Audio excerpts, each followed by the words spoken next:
listening to Kevin and the Spleen. No one's gonna ever love me. 1098.5 Radio QWX for quick.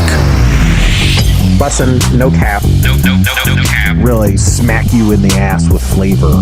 There you go. This show is about depression, anxiety, PTSD, and chronic illness. We going quick.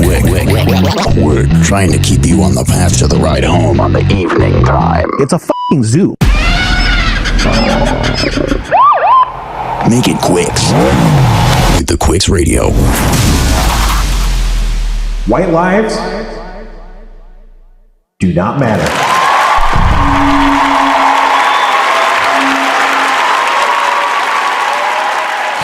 Oh yeah, what's up, baby? It's Kevin in the Spleen coming at you. That's right, Kevin in the Spleen on the Quicks. Make it quick with the Quicks Network, baby. That's right, and today's episode of Kevin in the Spleen is brought to you by BetterHelp. That's right, folks, BetterHelp. Well, life's not so easy, is it? Haha, that's true even for the old spleen there.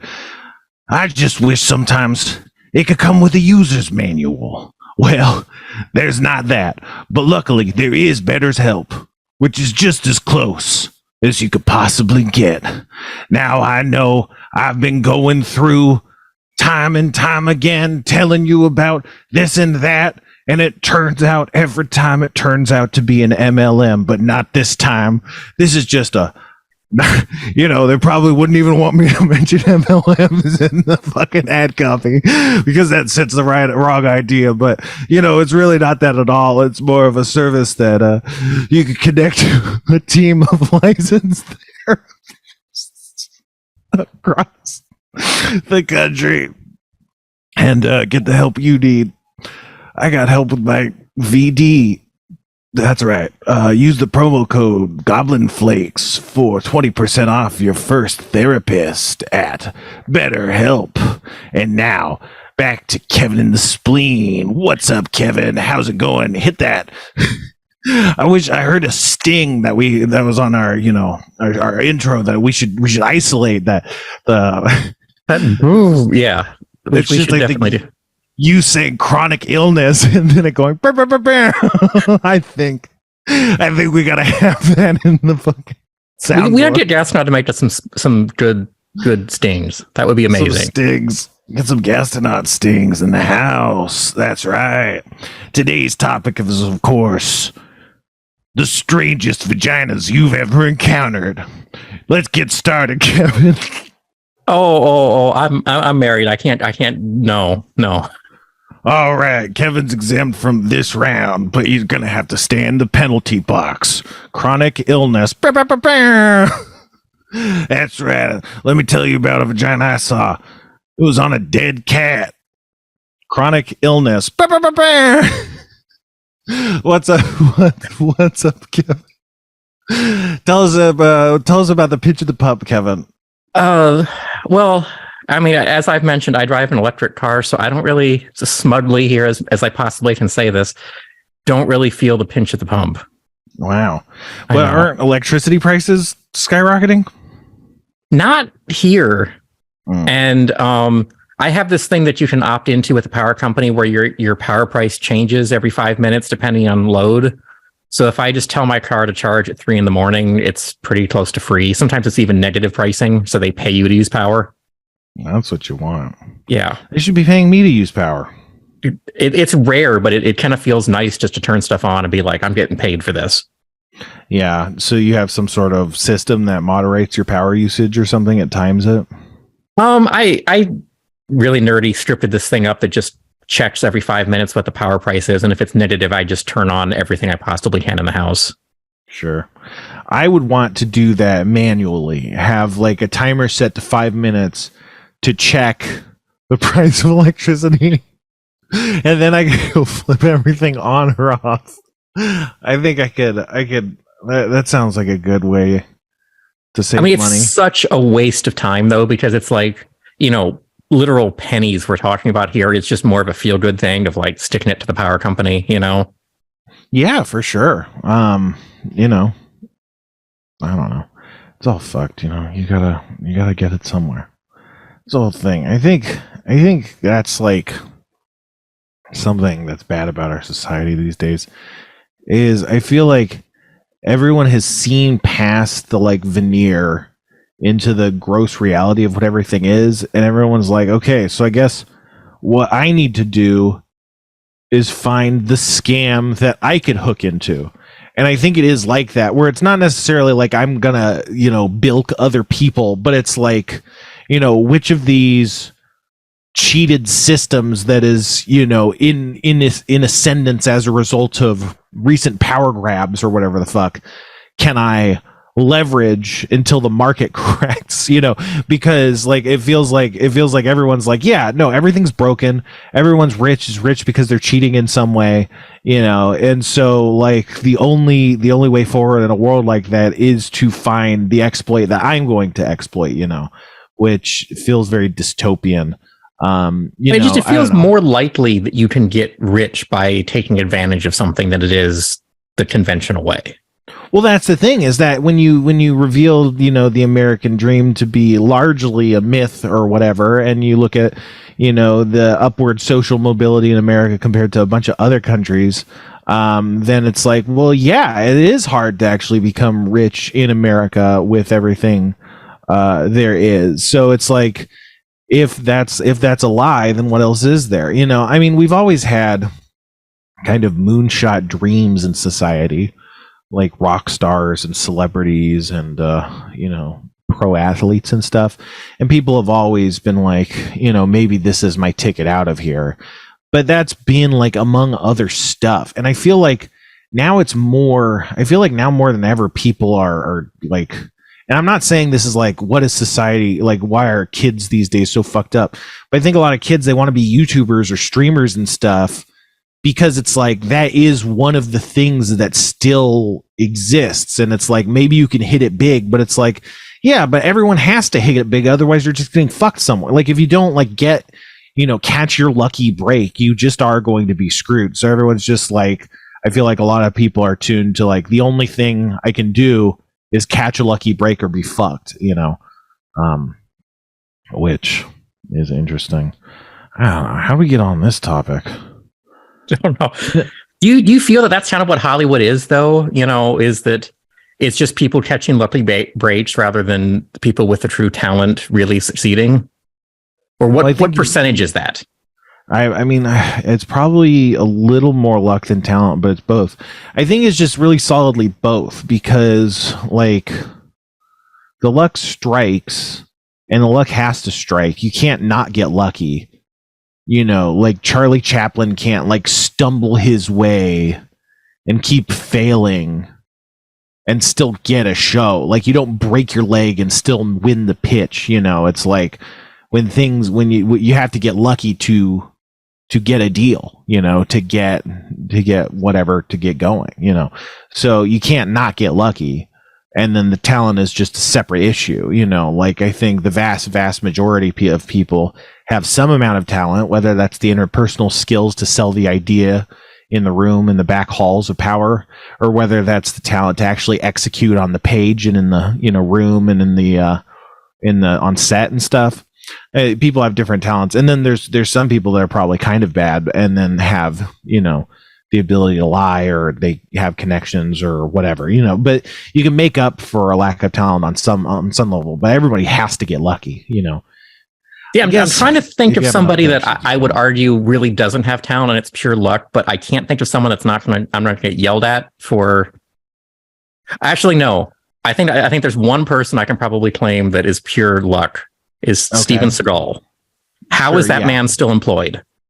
Yeah, well, I think that gets to where ego gets you in Hollywood. You also talk about having to be an entrepreneur and like plug your own stuff and believe your own hype and stuff. So I think to the extent that you want to talk about talent, he has that talent of ego mania, this blindness that can be somewhat beneficial for plowing ahead in Hollywood. Because if you believe your own hype, other people will like, this man smells like feces, but he acts as a man who doesn't smell feces. So clearly I'm missing something here.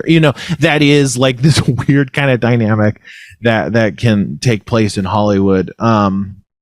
You know, But I mean, have you seen any of his recent works where? No, he's bad. He's not. He has no Hollywood. Like he's not. He has no acting. He has nothing. Like he's not even physically like very capable. You know, like I'm sure at the very beginning he was more capable than he is now. But like it's just he's not impressive in any of the ways that people are impressive. But also he's from a time in Hollywood when you had to be less impressive. Like it was kind of just if you were already there. You know, it's like, well, we need somebody, and it's like, what we're gonna, you know, you can't go online and like look at like just a million people who know what the role is and who have been cosplaying as a barbarian or something. You know, it's just like, you know, Steven Seagal, he looks like a big guy. There it was him or Sylvester Stallone or you know, I don't know, you know, but it's just kind of like when you were one of the people, you just kind of back then, I think, you know, or whatever. Who knows? I don't know very much about history or Hollywood history, but. You know what I do know? You know the phrase, oh, do you have anything more before I switch topics really hard? No, I have nothing more to add to him. This is because this is a dead end, but you know the phrase, like people say like pinch me, I'm dreaming, or like there's the idea that like you don't feel pain in your dream. You know? Yeah. But you can. I mean, I can. I had a dream the other day, maybe last night, I don't know, pretty recently, it was within the past 2 or 3 days, where someone kicked me in the face and broke my nose, and my nose was like way sideways on my face, and I could see it like up at the top where it like is between the eyes, it was just really sideways and not in the center of my face anymore, and it hurt really bad, and my face hurt really bad, and like I woke up and my face hurt pretty bad, but it was psychosomatic. It wasn't like a real pain. It just like buzzed kind of, you know, it wasn't like I smacked my face in my sleep or something. I don't think so, at least. It didn't feel like that. It just like felt like it was still in pain from the dream. But if having a broken nose in your dream, that sucks, dude. It's not good. That's not what's supposed to be there, but it's not a nightmare. You know, that's the kind of dreams I have. How would you describe how it felt in the dream? It hurt. It hurt like right now I can conceptualize this kind of like sympathetic kind of wincing pain. I can picture it right now. Like I can feel it right in the bridge of my nose. Just feeling really not in the like pieces being out of place and it hurting really, really bad. Like it's just like I can conceptualize it right now. And it's just like that's how it felt, you know. Have you ever broken your nose before? No, I'm sure I've been kicked in the face or hit in the face. I've been punched in the nose before. I got a bloody nose from being punched in the nose, like punched in the face. So like maybe it's that kind of, but I don't think that felt like pain like up in the bridge of my nose. Like that's not where it manifests, you know. That's weird. I can't remember ever a dream where I've actually been able to physically, tangibly feel anything. Like everything's just like jello. Yeah. No, and you know, I've had the jello stuff for sure, and you can't feel pain and stuff. I don't know, man. What do I have on my piece of paper? I haven't deleted a lot of the stuff that I wrote on my piece of paper on my notes that I've talked about already. So yeah, remember the Aussie chook ribs? Yes. Someone on Reddit said that chookus is not a real thing and that he's never heard chookus, but that could just be. I feel like Australians lie about everything. Also, yeah, but like, I don't know, like there's a lot of words that if you ask me, is this a real world? I would be like, I've never heard of that, you know, but I wouldn't say like that's not a word. Like I wouldn't definitively say it's like, who knows, you know, but I don't know. Who knows? The King's Hand. Remember the King's Hand?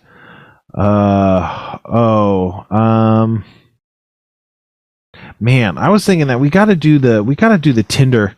It was really fun to come up with really bad Tinder profiles. We should do that more often. Yes. Have you done anything with your Tinder since last week? No, it's just too painful. It just sucks. Like it's like exercise in the sense that like when you're like, hey, maybe I should do that, and then you're just flooded with, no, don't do that. Do anything else. Do like literally anything but do that, you know? So it's like, I just haven't. Well, I think we should crowdsource this. We're like on the show, we write your profile somehow. And then like you let me or somebody else control your swipes, and then only when you get matches do you take over then. Well, we should just swipe yes on everybody, because otherwise I'm not gonna no one's gonna like me. It's never gonna. I mean, I don't know if this is true, but I've heard that if you just swipe on everybody, you get no matches then. Like, they want you to be picky. Fucking piece of shit. Well, if you think about it, swiping on everybody is going to mimic the outcome of their paid service. So, of course, they don't want you to be able to, access a simulacrum of their paid service for free. So, yeah, of course, they'd want to drill down on that. Yeah, I don't know, man. Are people I meet online really going to be the kind of people that, like, I want to be around? Who knows? I was thinking maybe I should just try and, like, join a class or something, like do something where there's people, and then that's like maybe I can just talk to people. I don't think that's very likely either. The thing is, just the odds are never going to be high. You just have to be like, okay, well, I'm going to go out and swing 1,000,000 times, and then maybe I'll get a couple hits, which is like saying, like, hey, I'm gonna dumpster dive. Hope I can find a pizza crust or something. It's like, who knows, man? And I'm just having to fucking wade through filth and feel terrible the whole time. It's not what I want. Just looking at my phone now. Remember the dead homeless lady? Before before Tinder and things like that, how did you meet people? How did I meet people? Yeah. I didn't meet people. Like, I knew people in school, but like I don't branch out. I don't even I'm bad at converting coworkers into friends. Like, I kind of am when people want to do coworker stuff, I'm like, I'm afraid and stuff. So like, I can't even do the normal things that people do. Like the natural friendships that other employees kind of form. I'm not in that, It's not good. It's not good. I mean, you do. I will say you kind of have an intimidating persona. I don't think you try to. Maybe you do. But, yeah. The first few times I met you face to face, I was a little afraid of you. Yeah, I always say I have a better second impression than a first impression. But that's because I don't really try to make a first impression. So, that ends up making me usually just kind of closed off or quiet in the first impression, which can be very ominous or, potentially strange, threatening, hard to read. Certainly a black box that you have to kind of figure out your own answer from, But usually in second impressions, I do a pretty good job. I can come in with usually it happens a lot. Like the second time I see someone, I can make a lot more jokes and stuff, and I usually get better response, and people dig it. That's something I thought about putting in my Tinder profile. Is like, I make a great second impression. You'll hate me on our first date. Yeah. Well, it's just like, no, let's just get the first impressions out of the way real quick. Maybe just, pass in the hall, and then next time that can be the first date is the second impression. But yeah, I don't know, man. Ugh, who knows? So, the Oscars just happened, or not just, but whatever. The Oscars happened. Did you watch the Oscars? I did not. I probably asked you about this already. But I guess everywhere, everything, everywhere, all at once, won a lot of awards, I guess. It seemed to clean up, yeah. Yeah, I know someone. I probably shouldn't say who. I don't think you would be able to guess who it was, but I know someone who said that they were like neighbors with the people who made Everything Everywhere All at Once. Okay. Said they hated them as neighbors. And so when the movie came out, they're like, these fucking people again. So I don't know. I haven't seen the movie. I don't really know anything about it, but I've heard, we've all heard a lot about that movie, but they won a lot of Oscars. I don't know if you heard this, but they announced a sequel because obviously it did so well, So I was really rooting. I don't know if you've seen this, but Jenny Slate made this movie called Marcel the Shell. It is the cutest thing ever that was nominated but didn't win. And I thought she was robbed there. That movie should have won. Won what? Won for what? Best animated feature, I think. Sure. Pinocchio won instead. Animated. Oh, Jesus Christ. Yeah, that's crazy. Man, fuck the whatever. But yeah, I don't know. What do you feel? How do you feel about all these sequels? You know, it's like, do you think they should? It's because it's like people talk about everything everywhere all at once. So I don't know, crazily. It's like would a sequel even be? It kind of defeats the like. Do you have an opinion on sequels, kind of thing? You know? Okay, so in theory, I love sequels. Like, I'm weird that like I'm nostalgic about something that just happened. Like when a TV show ends, I'm sad. When a movie's over that I liked, I want more of it instantly. Yeah, but I'm always disappointed. Not always, almost always disappointed by the sequels, though, to the point that I've been kind of burned by them, to the point that I watch them and I'm like, yeah, I shouldn't have. This was stupid. There's so few sequels that I've liked. You know. Yeah. What's your take? Well, it's just hard to do a sequel. I'm not against them, but I think it can be hard. But it's like I'm just an easy audience, you know. I'm not very critical of movies and stuff. I have my complaints and stuff, but even when I have complaints, usually it's like, but I was fine, you know. Like I didn't really like the menu, but I liked it, or you know, it was fine. Go ahead. Did you see Glass Onion? No. Okay, I love that movie. It was technically a sequel to Knives Out, but you could watch one without the other. It's so loosely tied together that I don't know that I'd really call it a sequel beyond it being in the same universe. That, though, I thought Glass Onion was one of my favorite movies of the year. Did you like Knives Out? I like Knives Out, too, but I just don't even consider them the same thing at all. Sure. You know, that kind of sequel I'm all for. You know, stuff like what they did with, like, you know, the Star Trek movies obviously had to be sequels, and some of them were great and some of them weren't.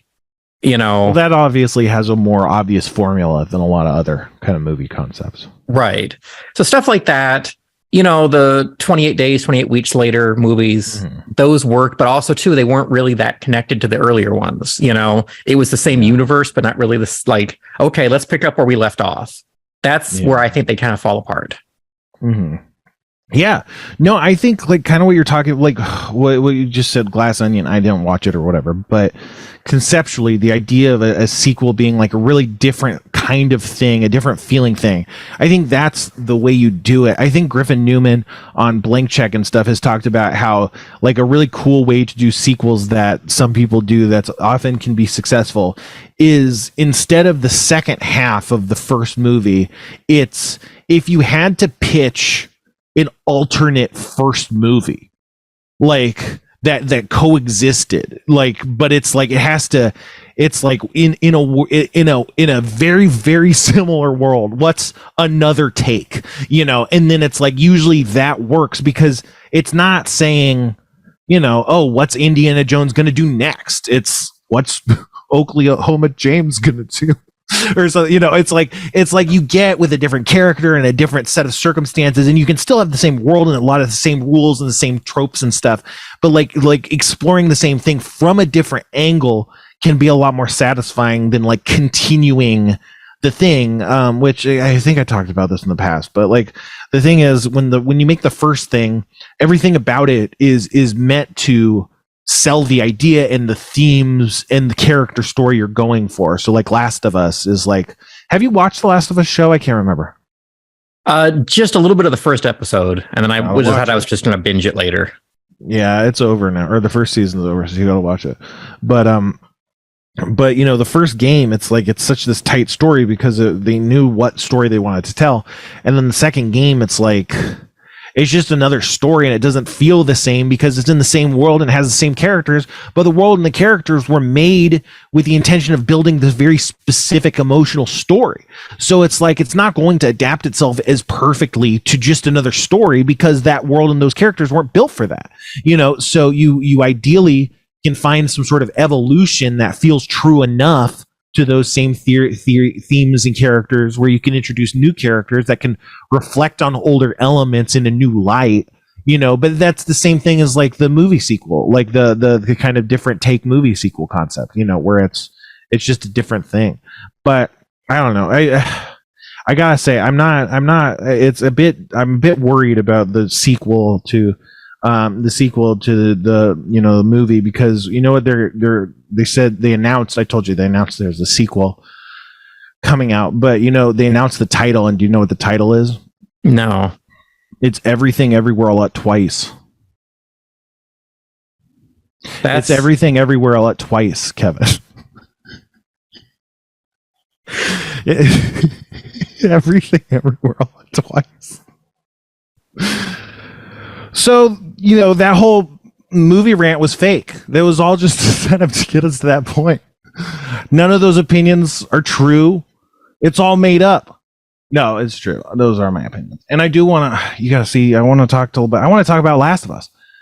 I thought it was really interesting. I don't know. I can't remember. Have you played it? No, I wish, but no. I mean, I know the basics of it. I just haven't. That's the thing. I can be spoiler light just to talk around it, but like the story kind of leads up to the end, the climax, where Joel is faced with like a decision, and I think when I played the game, I was having a good time, and I was really buying the message and the story and everything and the themes the whole way through. And then you get to that point at the end of the game, and it took me out of it, just because it's like, this feels like such an absurd, like the game is forcing you to make this really like black and white decision. It's like there's literally 1 billion options. You could do this, you could do that, you could do that. You don't have to do the I'm going to dedicate my life to donating to the homeless, or I'm going to become the next Hitler. It's like in video games, the karma system could be like that, where it's like, come on, this is not what it is. And whereas again, the final choice in the game is very much like, it feels, when I played it at least, it felt very much like so on the nose and forced in a way that felt unrealistic. And I still liked the game a lot, but that was my big complaint, is like, it's all building up to this moment, and I feel like the moment itself takes away from what that moment should be, And so I think that it didn't work for me in the game. And then the second game is all based around that decision. And so it's like, oh, this decision, it had consequences. Look at these consequences of that decision. It's a whole game of this. And I'm like, that was the one thing I hated about that game, is I wouldn't have done that. Like, that's the one thing I wouldn't have done at all, the way he does it. And then you're like, the whole game is this, and it's your fault because you did it. It's like, you did it. You made the choice. You're the game makers, And so that's like my big conflict. But I felt like in the show, I felt like it depicts the decision in a much, much more sympathetic and understandable light. Like, you buy it in a way you don't buy it in the game, because in the game, it's like very clearly like set up, it's like, here's the freaking thing, here's on the nose, this is what the game was about, is this choice, and what is it a metaphor for, and then and so it's like, yeah, but it's all very contrived, isn't it? And you've contrived this whole situation. But in the show, I think it plays really well, and it doesn't feel contrived at all. I feel it's very emotional and good, and yeah, I think it's really effective, because that's the whole thesis of the game, like the first game, and that's if you were pitching the game, that's what you sell the game on. As then this happens, and it's so great. It's the greatest moment in gaming storytelling history, and it is. But it's just great that it worked really well. That's like, it's a critical moment in what the IP is, and it was really successful. And I was just really happy about that. I don't know. Whatever. You don't care. Oh, I'm gonna have to binge it now. Yeah, it's great. It's really good. I liked it a lot.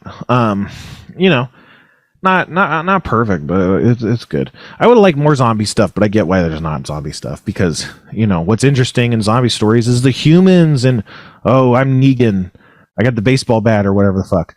That's what's interesting. It's not like, oh, this zombie wants to eat me again. So I get it. But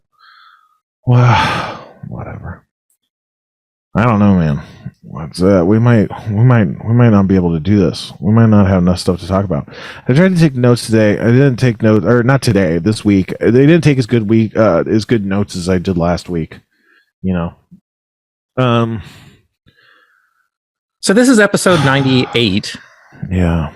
And I'm sure everybody at home thinks that we have something amazing planned for episode 100. Yeah. Do you want to fill them in, Spencer?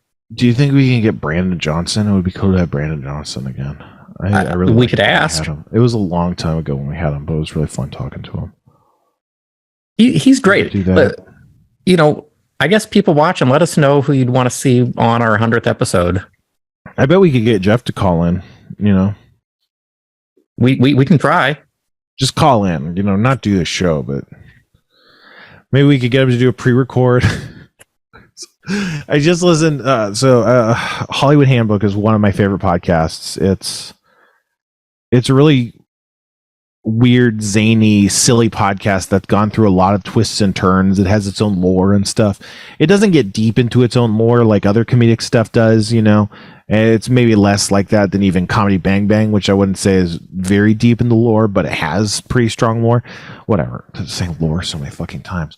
But Hollywood Handbook is really great, and it's just really strange to follow like how long it's been. But they just did an episode that was supposed to be like their anniversary or something, and they had a bunch of people call in, and someone called in, was like, "Hey, what's up? The happy birthday or whatever. I don't know. Hope your guys are doing good. All right, see ya." I'm like, why did you ask someone to do this for us? Like, just get it. It was really funny. It would be funny if like Jeff just records something like that, like, "Yeah, happy birthday. It's whatever. I'm sorry to hear about the hepatitis, Tommy." Like, or whatever. Just like completely like not clear on what it is. What if we just buy a normal? We should just buy a normal cameo from Jeff. Has he been active on Cameo lately? We could just buy a normal cameo from Jeff. Okay. That could be funny. Or get him to call in or do a video like that, like I'm talking about. That could be good. But I don't know. You have the bad Discord up. Are they saying anything? They're probably saying like, "Oh, you should fucking kill yourself for the fucking." Brandon, 100th Jeff, episode. Brandon, Callie are the suggestions so far. Wow, that's impressive. That's why you're the bad Discord. Great, real great feedback. I'm surprised they didn't ask for Dan. It's like, or Schraub. Like, it's like, that's how many was it? What are more at hand answers than those? Like, those are the fucking lowest hanging fruit. I'm sorry, bad Discord. I'm sorry. Maybe you're not so bad. We're gonna book someone so amazing the Discord's not gonna even know what to do with it. Yeah. I mean, it would be cool. Well, the thing is, like, it doesn't, like, you don't necessarily want to overwhelm it with star power either, because that's not like a real celebration of the show. Not even that the show should be celebrated per se. Like, who even? It's not really worthy of celebration. I don't know. It's just like, what even was any of this? It's just like a fucking fever dream. What if episode 100 is we just fucking wake up and it was all fucking a dream? We'll call it the Newhart episode. Yeah. It was like 5 years ago. And someone's like, Harmontown is still going. This was just you and me getting really high on a road trip one day. They call it wet markets and kids are eating bats. And, and it's just like, oh shit. Oh fuck, it's gonna happen. That would be so crazy. Wouldn't that be crazy to go back before COVID and be like, COVID's about to happen? I mean, I guess you could be like, buy a bunch of fucking masks. See, I was that guy like months before anyone knew about it, trying to like tell people, and everyone looked at me like I was nuts. No, I remember towards the end of the end of the year before the pandemic officially hit America, it was in the news, just in the other country. I'm like, this is gonna be a fucking problem. Like, this does not seem to be being handled. Like, maybe it won't enter America, but it's certainly going to go through a bunch of countries before this is over. That was like November. I was thinking that, Yeah, no, I was the one trying to like just tell everybody, hey, this is going to change the world. This is going to be the biggest thing of the year, if not the decade. This is going to affect everyone's lives. And everyone's looking like, yeah, right. We've heard this before. But that's what I mean is like to go back to before. It's like you can't. There's nothing you could do about it. You know, it's like maybe if you have loved ones that died, you could give them 95 masks because it took us a while to figure that out. The masks, you know, social distancing for a while.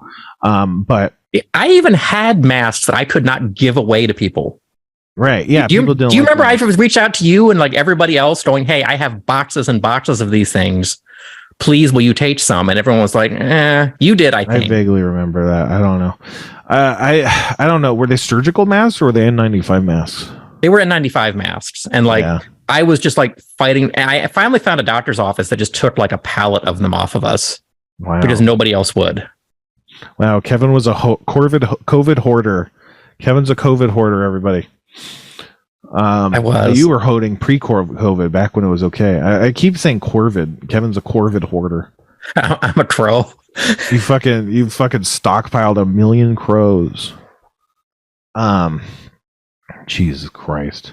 38 minutes. This fucking clock is mocking me. You guys can't see the clock, but you know what we gotta do? Okay, so this is gonna be a secret, but we could tell the fans.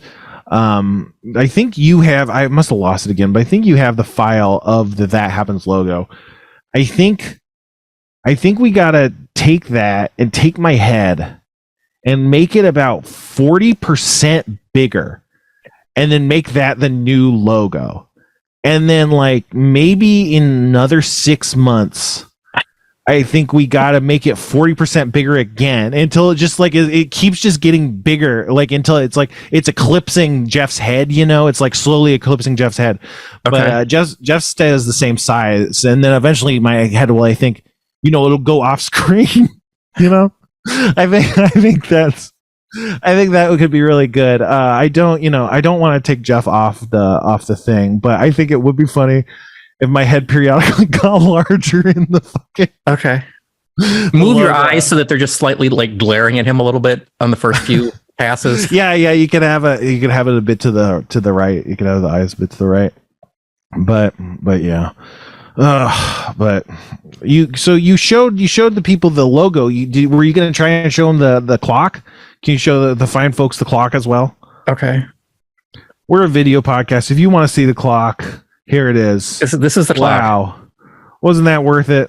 We're going to take a quick break. We'll be right back. Hey there, I'm the Spleen.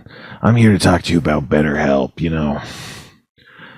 I had some tough times before I got on with Quick, you know, when I met Jeff Quick and joined the Quick network.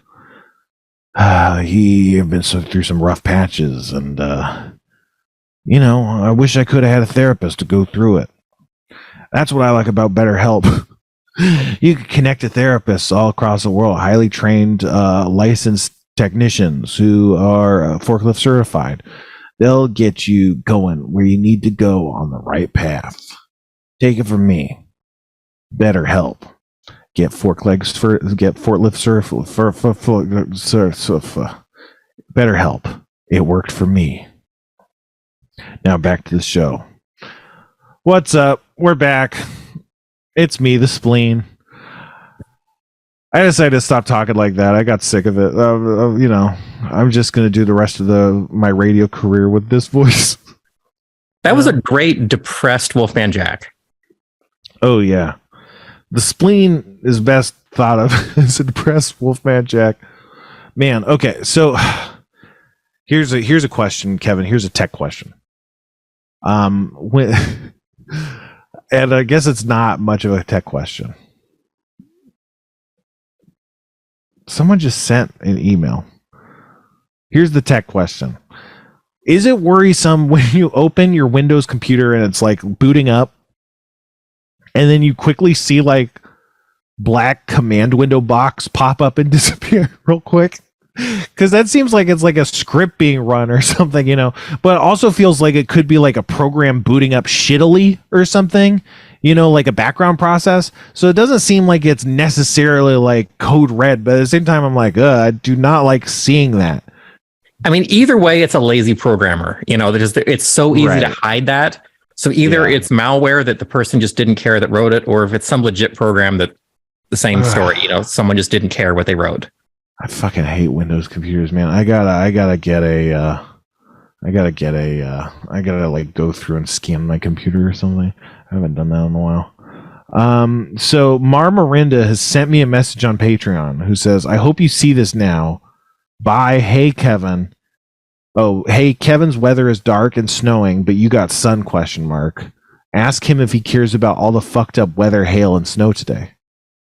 Do you care about all the fucked up weather, hail, and snow today? I mean, I actually was just about to bring up the fact that it's snowing and lightning outside right now at the same time, which is not so normal. Cool. It's like blizzarding outside at the moment, and yeah. If that was a magic spell, it would be doing different types of energy damage. You know, it'd be doing lightning damage and cold damage.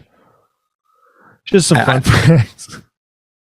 I love the lens that you view the world through sometimes. So Hollywood Handbook is a really great podcast. And they did this one ad campaign for a company called Brilliant Earth that makes, I think, lab-grown diamonds. And they did literally like one ad. I think it was technically 2 reads because they were in the same episode. But they did one ad and then they got shut down by the company because they didn't like to advertise it. And they advertise because Hollywood Handbook is so fucking funny. And they do really, really funny ad reads. And the ad reads are so crazy. They often get... they get banned. One time they lost a Quip toothbrush sponsorship because they brought up the true anecdote of a person who broke it into a house, and I think he robbed some stuff, like he took some stuff, but one of the things he did is he shoved the toothbrush up his asshole. He shoves the homeowner's toothbrush up his asshole, and then he like took a picture of it in the camera. And so like way later when they got the photos developed, they saw like the toothbrush in the asshole and was like, I've been brushing my teeth with that. And so the Hollywood Handbook referenced that on the Quip toothbrush. They say that it has like a laser protection system to protect you against a thief putting it in their butthole, I think. And so they got the Quip sponsorship taken away, but they had the Brilliant Earth one, and the ad campaign that was, they were like, oh, we've been launching a new segment called Funky Factables, just new funky factables that you could use in your life. And he would just like explain like the concept of funky factables and what funky factables we're going to be doing as an ad campaign moving forward. And he's like, and now it's time to hear the funky factable. The human penis is almost 2 inches. And he's like, that was it for the funky factables. That's right. Thank you, Brilliant Earth. So they did one ad read and got shut down. It's a really great podcast.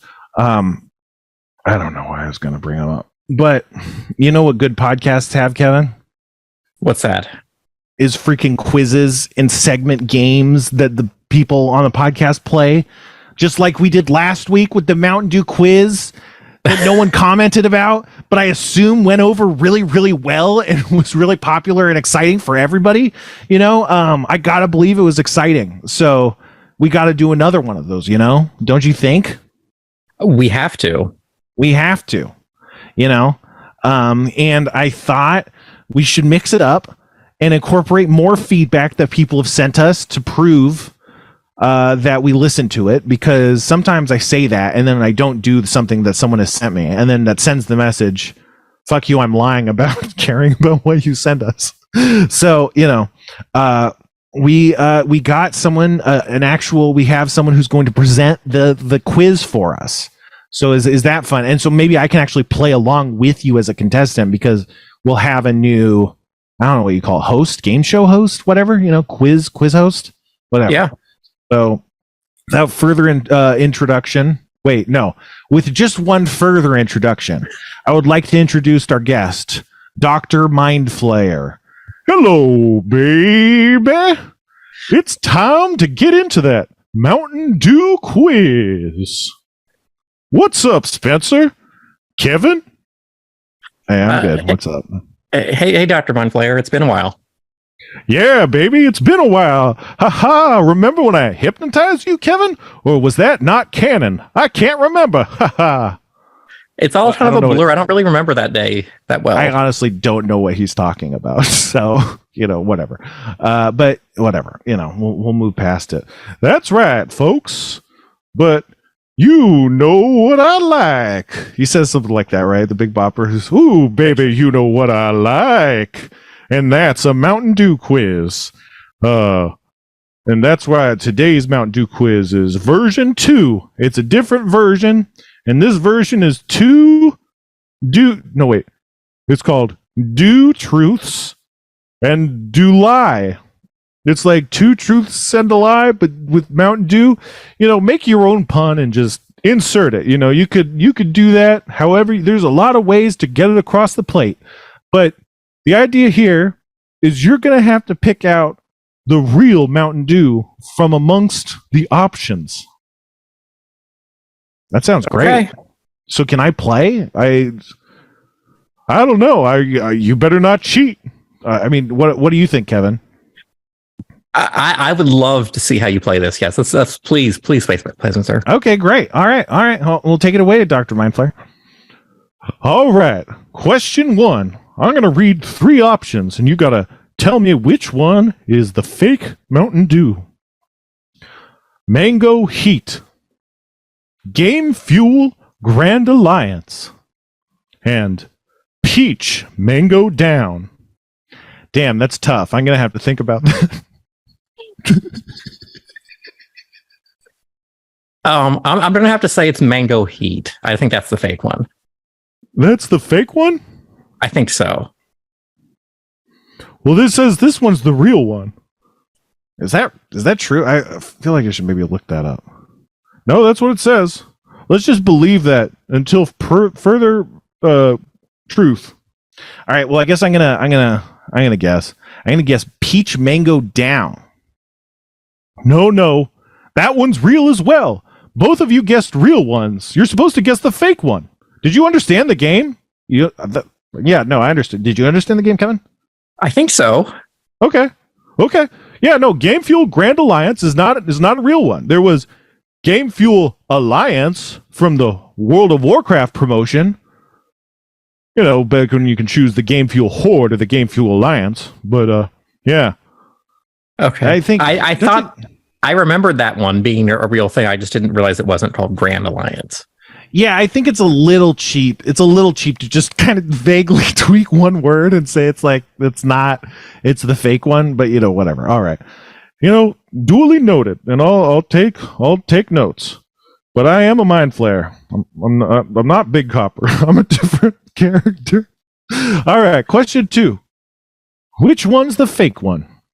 Mountain Dew Revolution, Mountain Dew Liberty Brew, or Mountain Dew Communism? I'm gonna have to go with Communism, I think, because we've tried both of the first 2, I think, on the show. Well, I heard Spencer buzz in first. Spencer, what's your answer? Yeah, I think I'm gonna have to go with Mountain Dew Communism as well. Yeah, that's correct. Yeah, no, I know. I'm actually a Mountain Dew pro, so I know this one. That's correct. You guys both get a point. Are we doing points? I should have thought this out better. I don't feel bad, Dr. Mindflayer. You don't even exist. All right. You ready for another one, Kevin? Yeah, let's do it. Let's break the tie. All right. The 3 are Mountain Dew Cold Fusion, Mountain Dew Tropical Smash, and Mountain Dew Arctic Blitz. I'm going to say Cold Fusion is the fake one. It's impressive that you're I guess it's smart to go for you to go first, because if you let me go first, who knows what I could get. So you guess Cold Fusion. Yeah. I'm going to guess Cold Fusion too. That sounds fake. Well, it's not. The fake one was Arctic Blitz. What? There's a different one. It's called like Arctic Blast or something. You can't keep doing this, Dr. Mind. It's not fun. It's crazy that Cold Fusion is real though, right? Yeah, no, that's crazy. What did that taste like? It's one of those frozen flavors. It's like a Slurpee flavor. So Cold Fusion, kind of clever if you think about it. Okay. All right. No, that's okay. Yeah, I'll believe it. I've never heard of that one, but I believe it. Yeah, no, it's real. It's real. I'm a real pro at this stuff. All right. This one's tough. Mountain Dew Johnson City Gold, Mountain Dew Tennessee Smackdown, Mountain Dew Heartland Heat. What was the first one? Mountain Dew Johnson City Gold. That's got to be the fake one. I'm going to guess that too, yeah. No, that's the only real one of these three. The other two are fake. And that one is real. That's a true fact. That is a factual statement. I made up the other two. Tennessee SmackDown doesn't exist. Harlan Heat doesn't exist. But Johnson City Gold. And that's not even a crazy flavor. It's a normal Dew. That's like a can or a cup or something. It's just Mountain Dew Johnson City. Where was that sold? Don't say Johnson City. Yeah, Johnson City. It was made for Johnson City. It was made for Johnson City. Okay. Mar Miranda keeps emailing me. Do you actually have advice for convincing people to get into D&D like a cool pitch? Very fast that they have short attention spans. I think it's impossible. I don't know. Show them HarmonQuest. I think it's basically impossible to get people. It's hard to pitch D&D. It's, you have to show it to them. It's hard to explain, Ahem. Sorry, Dr. Mindflayer. All right, we're coming in on the half. So far, you guys are tied 1-1. This time, let's go. Mountain Dew Midnight Grape. Mountain Dew Kick Whip. Sorry, Mountain Dew Kick Flip Kiwi. Or Mountain Dew 0 Day Exploit. It's got to be the last one. It has to be. I'm going to guess Kickflip Kiwi. You're both correct. Both of those are fake. Midnight Grape is real. Let's move on. So wait. It was supposed to be you find the one fake. And now there's two fake? He's changing the rules. That's right. That's why it's such an insidious quiz. The ultimate sequel to the first quiz. I mean, it's fun though. It's whatever. It's not high stakes, I guess. All right. Question So we're 2-7 2-2. or whatever the fuck. Yeah, we're 2-2. Mountain Dew Extreme. Mountain Dew XL. Mountain Dew Turbo. I'm gonna say Turbo is the fake. I'm gonna guess Extreme. The correct answer was Extreme is the only real one. Mountain Dew XL and Mountain Dew Turbo were both fake. So that means Kevin takes the lead. Can you imagine if Mountain Dew XL was a real flavor? The taste you love from Mountain Dew but bigger. I don't know. That would be a flavor from the movie, what, WALL-E? Yeah, definitely.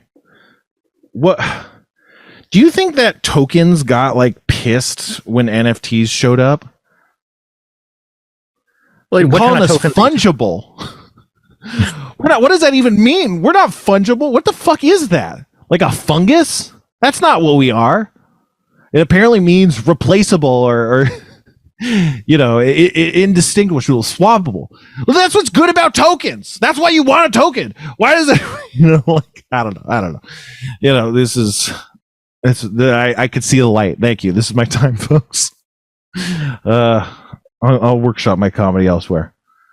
This is not the place to workshop comedy. That's right. We're doing the Mountain Dew quiz. All right. Question 6 or whatever. Mountain Dew Typhoon. Mountain Dew Fruitquake. Mountain Dew Flash Flood. Flash Flood. I'm going to guess Fruitquake. No, wait. No, Flash Flood. That's correct. It was Flash Flood. Yeah, no, we had Fruitquake really recently. Remember when we had Fruitquake? God, that was all gross. right. Yeah. Mountain Dew Tropical Strike. Mountain Dew Supernova. Or Mountain Dew Dirty Bomb. Dirty Bomb? Yeah, no, Dirty Bomb for sure. It's got. Yeah, I'm Dirty Bomb is got to be the fake. Yeah. That would be insane if it wasn't Dirty Bomb. That's correct. Dirty Bomb is not a real Mountain Dew flavor. All right. We're coming in close. There's just 3 left. Mountain Dew Distortion. Mountain Dew Disruption. or Mountain Dew perversion? Perversion has got to be the fake. Wait, no, this time guess the real one. The real one? All right, fine. Right, what were the first two again? That one lost me. I feel like he just realized this is a bad question. It's like trying to change things up to salvages. Mountain Dew distortion, Mountain Dew disruption, and Mountain Dew perversion. Okay, disruption is the real one. I'm going to say distortion. Distortion is the real one. Disruption is made up. Pretty good fake, though. Yeah, no, so we're tied. Democracy. Yep, we're tied. All right, man. And there's only 2 questions left. This is really down to the wire. All right, 2 questions left. This one's hard. This one's a real tough one. So listen to all the answers carefully. Mountain Dew Pitch Black. Mountain Dew Pitch Black 2. Mountain Dew Pitch Black 36. Are we trying to find the real one or the fake one? The fake one. I'm going to say 36. Yeah, I'm going to say 36 as well. That's correct. Okay, it's all tied up. It's down to the last question. It could go either way. And there's no sudden death overtime. So I hope this doesn't end in a tie. That would suck. All right. Mountain Dew Energized. Mountain Dew Sport. And Mountain Dew Football. The real one, Energized. What's the fake one? What was the last one? Football? Yep, and Sport. I'm going to say football's the fake one. Yeah, I'm going to say that too. That's correct. You have both won the Mountain Dew quiz. The prize is I get to eat your amazing brains that both won the Mountain Dew quiz. Psionic Blast. Kevin, roll a will save. I don't have any. I got a 12 with my modifiers, so I am stunned for 4 rounds. You are going to have to handle this. I rolled an 11. No, wait, that's a 14. I got a 14. Right, no. Yeah, no, we're dead. We're both dead. I think we're both dead. If Mindflayer Psychic Blast 2 of us, I think we're both dead. We got enough time to eat both of our brains. All right. Well, that's the end of that episode. We both died, I guess, Wow. I didn't think we were going to go out this way. I thought we would have at least made it to 100. So this podcast is just like that bit from Rick and Morty, the life of whatever, that guy, a life well lived. Mm-hmm. And like every episode we play through until we die. That's as far as we got this episode, But what did we learn? I learned that Mountain Dew communism is not a real thing. I feel like Mountain Dew at some point is just going to run out of names, and then one day communism is going to be a real name. Yeah, like they're going to have just no other choices left. They're going to start just Mountain Dew Jeffrey Dahmer or something. Yeah, I can't wait for Hard Mountain Dew Brian. So you can send us emails. thathappenspod@gmail.com. And some people have sent us emails.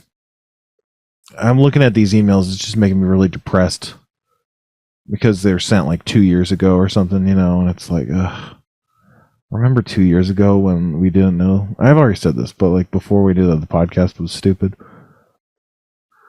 Ignacio Bosch writes, idea, Jeff campaign. Keep on playing whenever Jeff has time for whatever time he has and wants. New campaigns to play with whoever you want. Kevin, random people from Discord, friends, guests, etc. Schraub, all of the above. I love the D&D segments. So long as you guys are playing D&D in any form, I'd be happy. Good luck with the podcast.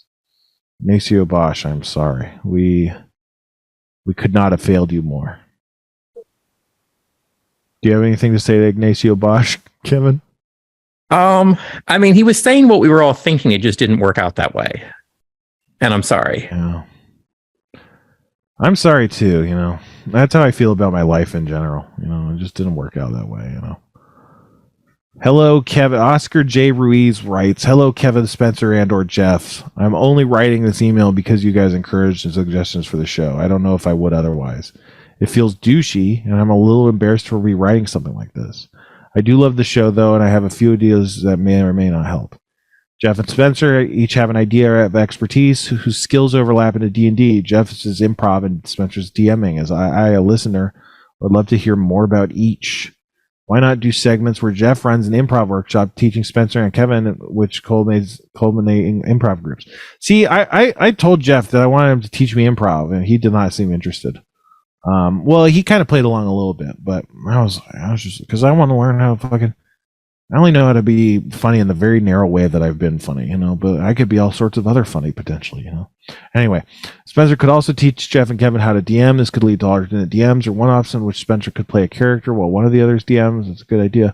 I also like the idea of doing an Oprah's Book Club style rewatch of Community and Rick and Morty or Harmontown. Dan Harmon is the thing that connects Spencer and Jeff, so a deep dive for his work might appeal to your listenership. You can even include guests into these discussions. It's not a bad idea. I think Jeff should lean into the idea that he's probably told a story before on Harmontown but can't remember. You could turn it into a segment called I Probably Told a Story Before. It's a great idea. Spencer could start his D&D recaps by saying the last thing that happened and end his recap by saying this is about to happen. That's all I got. Send this email as a fan in good faith. Hope it helps. Best, Oscar. Those are all great ideas. Holy shit. We should read this email back in September 9th, 2021 when he sent it. Maybe Kevin or maybe Kyle. I call Jeff Kyle. Maybe Kyle would still be here if we did some of these suggestions. What do you think, Kevin? I mean, maybe. I don't know. Like, I tried once asking him, hey, do you have any tips to I want to be funnier. Like, I'm funny a minute later. I'm never funny, in the moment. And that's what a podcast needs. How do I get better at improv? And his answer, I'm not sure if this was just amazing diplomacy or him just not wanting to take the time, but he was like, some people just have it and some people don't. That was his only advice to me. I think that was some people don't. Yeah. It's not really advice. I guess it's kind of advice, but yeah. That's the I don't know. I took that as my advice to you is don't bother. Yeah. Well, this probably just sounds like it's some things are hard to compartmentalize into functional advice, It is, and I know that's a tough question to ask somebody. Like, hey, how do you do your job? Tell me in 2 minutes. Yeah, I have people ask me big D&D questions like that, like how do I do this or that, and I have answers, but a lot of times when people ask me the question, I don't want to answer because it's ugh. I don't want to go through and say this whole thing again. It's not usually the answer people care about or are looking for, So it's what's even the point? It's also kind of obvious too, It's just just fucking get the books and stuff. I don't know. Frederick Naslund writes, what a name. That's a great name. He's got an umlaut above the A. Hey guys, long time Armenian, short time Cappuccino from Sweden here. Thanks for doing That Happens. It's awesome. I was wondering if you'd like to try some classic Swedish sodas on the podcast. I'd be happy to send you some if you'd like. I was thinking you'd probably like to try these. Portello, caramel flavor, jokingly referred to as the national beverage of northern Sweden. Vera, Blatira, banana / Tutti Frutti flavor. Remember Tutti Frutti? Soccer Dricka, sugar and lime. This one's pretty bland, but might be the oldest sodas in the world with roots in the 17th century. They used to give it soldiers or sailors to avoid scurvy. And Jewel Must, classic non-alcoholic Christmas soda made from barley and hops. This one outsells Coca-Cola around Christmas. Let me know if you'd like some. Thanks for the awesome podcast. Shit with Satan. Shit, man. Remember Shit with Satan? Jesus Christ. We used to have a regular... Wow. What the fuck, man? What's going on? I just think what I'm encountering is just the passage of time, and I'm not enjoying it. I don't like it. I don't like seeing physical reminders of aging, I get that. And a 2-year-old podcast email qualifies. All these sound good. Maybe we could just get these. We don't probably have to wait for him to send them, Yeah. Tello, Vera, Blatira, Soccer, Dricka, Jewel Must. Those sound amazing. I would try all of them. Yeah, maybe we can just order these off of Amazon or something. Here, I'm going to put it in the chat just so we can have it. If we want to write that down or something. Because they all sound good. I don't know. I'm sorry, guys. I don't know. Is this better than not having a podcast? I mean, obviously most of this episode was great or whatever. But it's is it... Sometimes I'm is it better to do a bad episode than just not do an episode? We could just skip. Just like, but this episode was good. I don't know. Anyway, the thing I think is funny is that the episodes that I feel like, that wasn't our best are generally the ones that get the most reactions and people seem to love. And the ones where I'm like, wow, that was great. Like nobody will respond on Reddit. Nothing happened. It's just zero response whatsoever. So I don't know if people are responding to not liking it or if I'm just completely off on what makes a good show. Yeah, who knows? And it's just the thing. It's always like, I'm not saying like don't think like that, but it's just it's because I do that all the time, and I'm not trying to not do it, but it's just nothing. It's always a trap, It's like there's never any way that you can crunch those numbers and come out like happier than when you started. I don't know what it is. It's just fucked. It's always been like that for me, at least.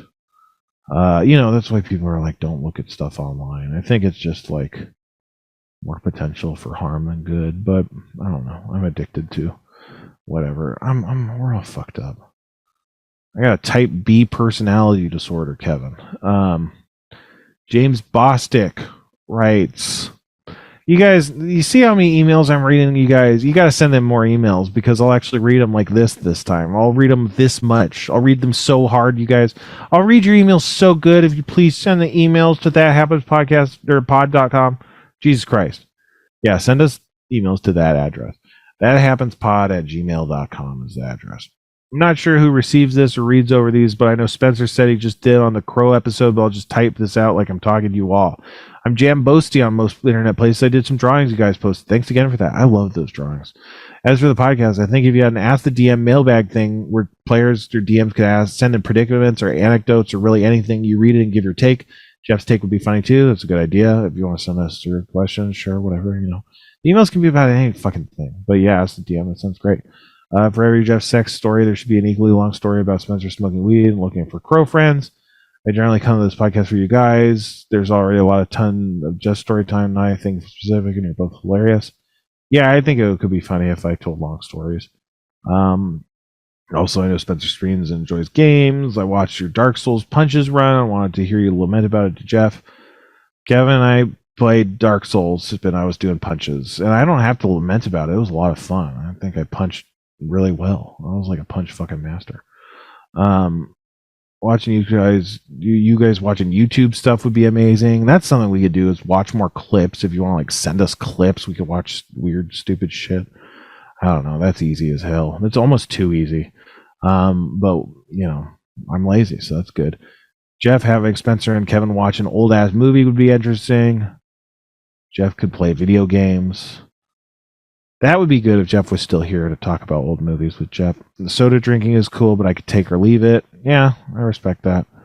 The soda drinking is just kind of like laziness. It's like, hey, this is something we can spend time doing, so it's more of a, what do you call it? A safety valve that we can pull, Also, the news corner you did on the Crow episode was hilarious and terrifying and insightful. Love that shit.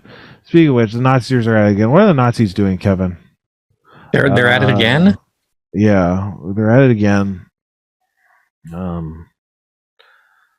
don't know, man. Everything's just getting really crazy. There's a guy that was fired for showing a class of like college students or high school students the statue of David because it's his dick, the statue of David has a dick. Parents complained and got him fired or some shit. That's Nazis. A ton of transphobic laws are being passed as Nazis. Kanye West decided that he's not anti-Semitic anymore. Did you hear about that? He posted that he saw 21 Jump Street and it cured him of anti-Semitism because Jonah Hill was really good in it. Did you hear about this? I did, and I misread the headline at first and thought it was because of Jonah Ray and thought that was the craziest possible outcome for that, but then it made more sense when I read the story. That would be crazier, but yeah, that makes sense. He posted, Christians can't be anti-Semitic when Jesus is Jew. Jesus is Jew. Why would you type Jesus is Jew? Jesus is Jew. Maybe that's the episode title, Jesus is Jew. But it's not Jesus is a Jew, it's Jesus is Jew. It's just very strange. But also just like, we shouldn't even be fucking giving him airtime. But everyone's like, oh, he said he turned it. You shouldn't report on it like, oh, he says he doesn't hate Jews anymore. He didn't say he doesn't hate Jews anymore. He said Christians can't be anti-Semitic. Like, that's a false statement, which doesn't deny someone's anti-Semitism. You can say, I'm not anti-Semitism. I love Jonah Hill. You Jews can keep conspiracing and globalizing all you want. You know, Jesus is Jew. You know, it doesn't change. It doesn't like really change the math. I don't know. Also, you know, Trump got arrested finally. You know, he tweeted that he was going to get arrested, and that did happen. It's fucking insane. Like, everyone was reporting on that as if it was credible. It's like, to me, there was no stronger evidence that he wasn't going to get arrested than the fact that we heard about him from him saying it. Because he's a fucking constant liar. So it's like, anything he says is a fucking lie. So he's going to get arrested? Of course he's not going to get arrested. I wonder what he was trying to do. I think he was just kind of being like, I wonder how much of a shit I can whip up. Like, how much of a hassle will happen. Just kind of flexing his power. I think is why he was doing that. But who knows? And everyone's like, the president says you should go fight. So, hey, any Nazis want to go do that? Go do it. It's just, everyone's just trying to, like, make it as much of a thing as possible. It's like, God damn it, dude. Everyone misses Trump so fucking bad. But I don't know. I think we can win the election if we don't, you know, get fucking murder or something first. All this trans stuff sucks. Whatever. It's a bummer, man. All those Nazis. We haven't talked about Nazis in a while because it's been pretty bleak. It's just they've been very busy doing a lot of stuff. I don't know. I just heard, like, they've always been saying that the January 6th protesters, the Republicans are always complaining that they're in really terrible conditions. They're being mistreated in prison and stuff. But some, like, Democratic senators went to, like, view their prison conditions, and they're like, this is fine. This is not anything to complain about. And when they were leaving, the protesters started, like, chanting, "Let's go, Brandon," which is like, I don't know. It doesn't seem like, I don't think you should be imprisoning all of those people together as a club. You know, like, if you can join a group chant together about the crime that you're all in prison committing together, it seems like you're allowing for a level of camaraderie in the prison that's like kind of negating a lot of the punishment element. And it certainly could potentially be, you know, dangerous. I don't think it's actually a risk in the sense that I think they're, you know, they wouldn't jeopardize their time or whatever by doing stuff, but it could potentially be a security risk to let a lot of people freely coordinate and collaborate like that, you know, in a prison environment or whatever the fuck. But whatever, I'm talking out of my ass at this point. I don't know what the fuck. Everything sucks. I think it'll get slightly better. Hopefully the AIs don't kill us all. I was trying to look into Neurosama because someone was sending us shit about Neurosama, but I didn't see very much. One of the things that's funny is that she seems to like actively, almost like a comedy bit, deny corrections that people gives her. Like she'll refer to someone by the wrong name, and then they'll say, like, "Oh, that's not my name. My actual name is that." And they're like, "Oh, your actual name is that? I didn't know that. The wrong name." You know, and so it's almost like it's like a comedy bit, you know, the like, and then she does it different ways. She'll get it wrong over and over. I don't know if that's intentional or not, but I got to dig into Neurosama more before we can talk about that more in depth. But that's something I wanted to at least mention. Next week will be a better podcast, or this one was the best podcast, and next week's going to suck because we're going to try hard on it or something, you know. But that's all I got. My tank is empty. What's up, Kevin? Oh, Mar Miranda. Hold on, Kevin. Mar Miranda sent us one more message. Did you see corn on the cob Little Caesars bullshit? I know this is off topic. Oh yeah, on TikTok, Little Caesars announced a corn cob crust pizza, which has a corn cobs for crust. It's clearly a joke, clearly like a April Fool thing. But they were advertising it very seriously. Very fun stuff. That's all. Sorry, Kevin. I was just kind of talking for the end, okay. Not really letting you get in there. I don't know. Do you have anything cool to say? No, come check us out live every night or every Sunday night on SchrobHomeVideo.com, and you can watch us live before I have to edit out all of Spencer's really racist comments. Yeah. And then after this, you can watch Videopocalypse, which is this kind of cool 15-minute bunch of music videos And then after that is real life sci-fi, where they talk about conspiracy theories and they each take a side and defend their position on it, followed by some crazy thing Rob Schraub creates. So yeah, come check us out, SchraubHomeVideo.com. Yeah, and you can check me out live every night. My home address is going to be posted in the show notes, so you can come check out what we're doing there. There's some exciting stuff going on in the litter box of the secondary bathroom. So, you can get in on the ground floor of that. Check out BetterHelp. Get a Quicks Prime membership. Sign up for Quicks Network Prime. What else? I